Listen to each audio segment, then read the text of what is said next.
Masaklap man ang sinapit no, ng ating kababayang si Casimero sa mga kamay nitong si Kinosuke Kameda. Pandaraya, no? Ay mistulang naging blessing in disguise naman ang pagkakatalo nito.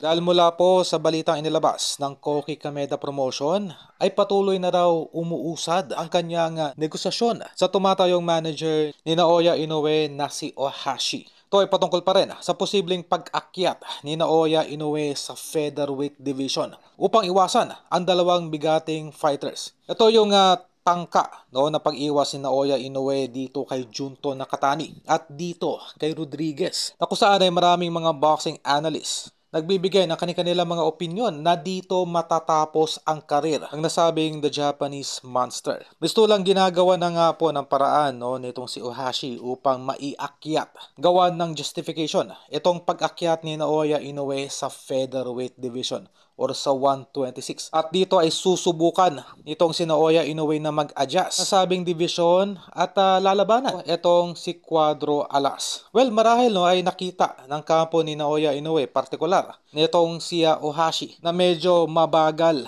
at maliit itong si Cuadro Alas sa 128 division. Ito yung pagpapraktisan na Naoya Inoue sa pag-akyat nito sa naturang division. At willing itong si Koki Kameda na may kasa ang naturang laban. Dahil una-una ay wala pong promoter no, natatanggi na ang kanyang fighter ay magkaroon ng laban kontra dito sa the Japanese superstar Naoya Inoue. Kumbaga ay lalo din po sisikat yung kanyang promotion, yung Kameda promotion. Kahit hindi po regular fighter ni Kameda itong si Cuadro Alas, no? At meron lamang itong 3-fight contract ay tiba-tiba pa rin kahit papaano no, etong si Koki Kameda. Sa oras na may kasanito ang laban kontra Naoya Inoue. Ito ay isang publicity. Matatakpan nito yung kanyang masamang reputasyon na kung saan ay ito gumagawa ng mga indirect game fixing. Tinang natalakay yan no, na kumukuha ng mga foreign fighters etong si Kameda at ipinapatalo sa kanyang mga regular fighters. Okay? At dito nga po ay nabiktima na ang ating kababayang si Cuadro Alas. Kumbaga ay gusto pong sulitin pa hanggat maaari nitong si Koki Kameda, ang ating kababayan, na may kasa ang laban nito